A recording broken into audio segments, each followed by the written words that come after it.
Portuguese. Hindi po 10 utos yun. Pag napatunayan ni Soriano na yung Hebreo, Portuguese, 10 utos, aanib ako sa'yo.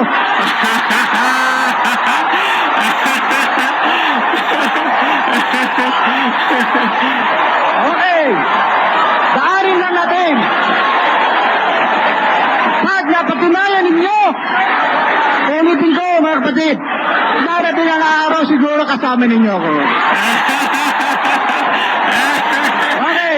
Rinig lang. Ito yung debate nila Kaili at ni Cabert sa mga SDE na kung saan makikita natin na si Cabert sa kanyang pagtindig ay sinasabi niya at isang challenge ay talagang napakasaya, no? Na kung mapatunayan ni Brother Eli na kung itong Hebrews chapter 8 verse 10 ay 10 utos ay aanib siya sa dating daan. At kung hindi naman mapatunayan, aalis na ang mga kaanib ni Brother Eli. So ito'y mahalaga, no, dahil makikita natin parte din ito sa Christian doctrine, no, na kung ang pagbabasihan natin ay tungkol doon sa 10 utos ay napakahalaga. Dahil alam natin mayroon 3 utos na kung saan ang panahon nila Moises at tinatawag na moral law, civil law, at ceremonial law. So ito'y napakahalaga. So basahin natin, bago si Brother Eli magsasalita, ay bibigyan ko muna ng pansin sa aking side at ibibigay ko na at i-anticipate ko na ang sagot ni Brother Eli, itong challenge na to, na ito'y hindi ko paboran ang side ni Brother Eli, bagkus paboran ko si Minong, no? O si Cabert, na kung ang kanyang posisyon ay ito ay hindi 10 utos at totoo na ito hindi 10 utos dahil sa unang context pa lang ng Hebrews chapter 8, ito yung nagsasalita nga dito sa verse 1, spoken of the sum, we have such an high priest. Ito yung nagtungkol doon sa mga pari at pag-aalay. Ito hindi patungkol doon sa batas na kung saan batas ni Moses, but it is describing about the ceremonial law. Dahil mayroon ding mga pag-aalay, no, nung tinatawag mo na mga batas tungkol doon sa pag-alay sa mga baka, kambing, tupa, at kung saan sa mga ibon. So it is about the blood which shed in accordance with just only a covering. Hindi siya totally, temporary lang. Kaya ito yung niluluma at ang perfect forgiveness of sin, of salvation, which is the blood of Christ, which once upon a time, it does not been repeatedly done, bagkus ang unang panahon ni Moises ay pinaulit-ulit. So it is ritual. Mayroong pag-aalay sa taunan, sa buwan-buwan, at lingguhan. At kung saan ang pag-alay sa sarili ng mga pari at pag-alay sa mga kasalanan ng tao at pag-aalay sa bayan ng Israel. So it is very important. Kaya hindi ko sang-ayunan si Brother Eli at papaboran ko ang side ni Kaminong na ito'y hindi patungkol sa 10 utos, bagkus ito'y patungkol sa ceremonial law na itong dugo at itong pagpakamatay ni Kristo as attestator na ang pagpatibay sa mga mana ng isang taong nang magbibigay ng kanyang mana sa sulat ay ang pagpatunay na kung siya'y patay na mapatibay ang kanyang binigay na mana doon sa kanyang mga anak kung siya ay mamatay na. Pero kung siya ay buhay pa, ay hindi ito epektibo. At ang dugo ni Kristo, ang siya lang kabayaran na perfect blood payment for the penalty of the world. Those who are being accepted, Jesus, they have the forgiveness of sin according to His blood, which shed away the sins of this world. So yun lang, at ito'y matibay na patunay bago magsalita si Brother Ili at kakatigan ko si Kaminong o Kabert sa posisyon na ito'y hindi 10 utos, kundi ito'y utos tungkol doon sa ceremonial law, sa dugo ng banal na dugo ni Kristo. Dahil lahat ng mga bersikulo and preceding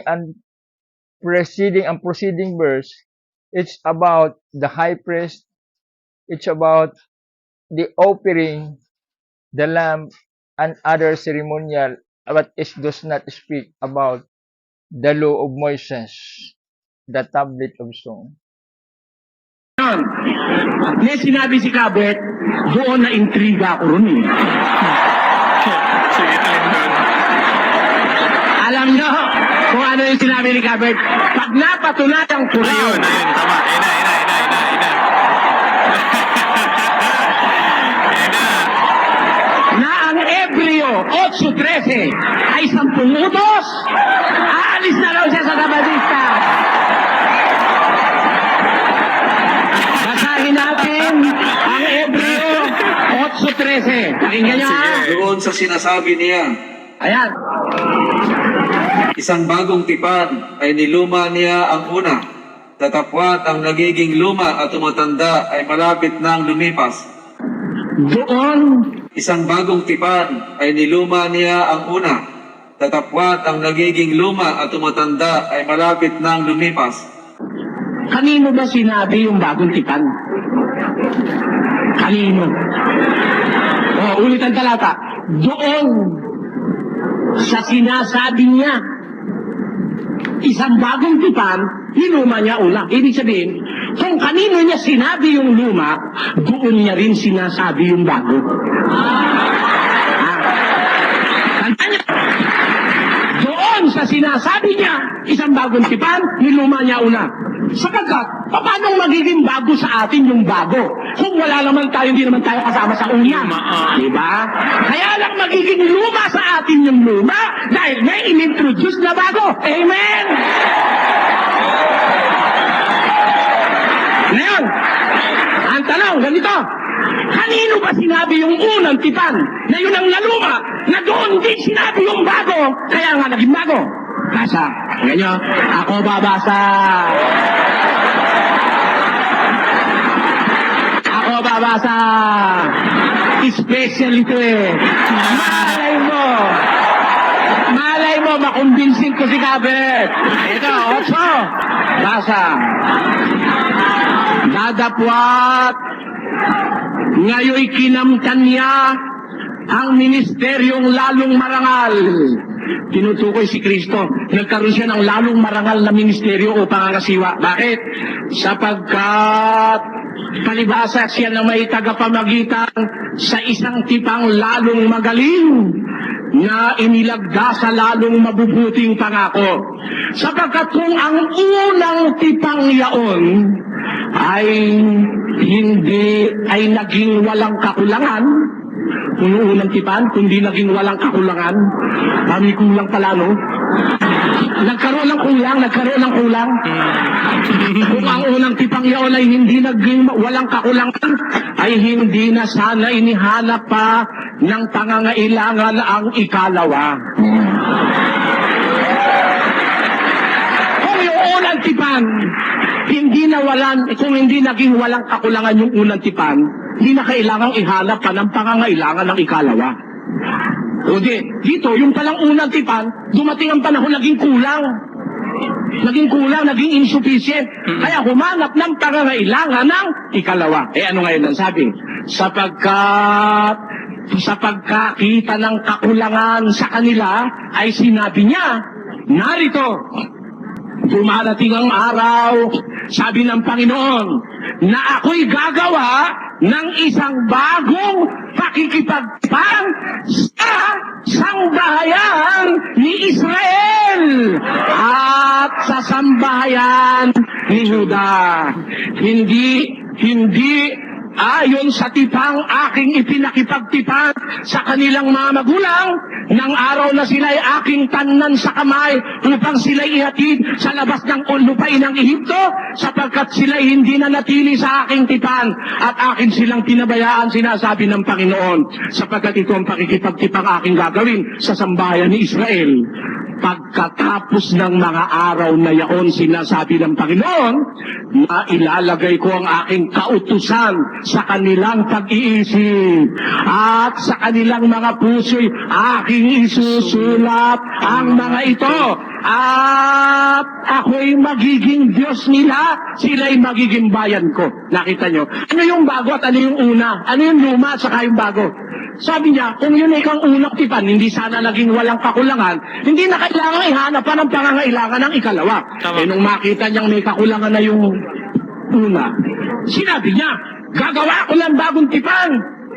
Hindi ayon sa tipang ipinakipagtipang ko sa kanilang magulang nang sila'y tangnang ko sa kamay at inilabas sa lupain ng Ehipto. May tipan ba ang Diyos sa kanila? Pagkalabas nila sa lupain ng Ehipto, meron ba silang tipan? Saan nandun? Sa Sinai. Pagkagaling sa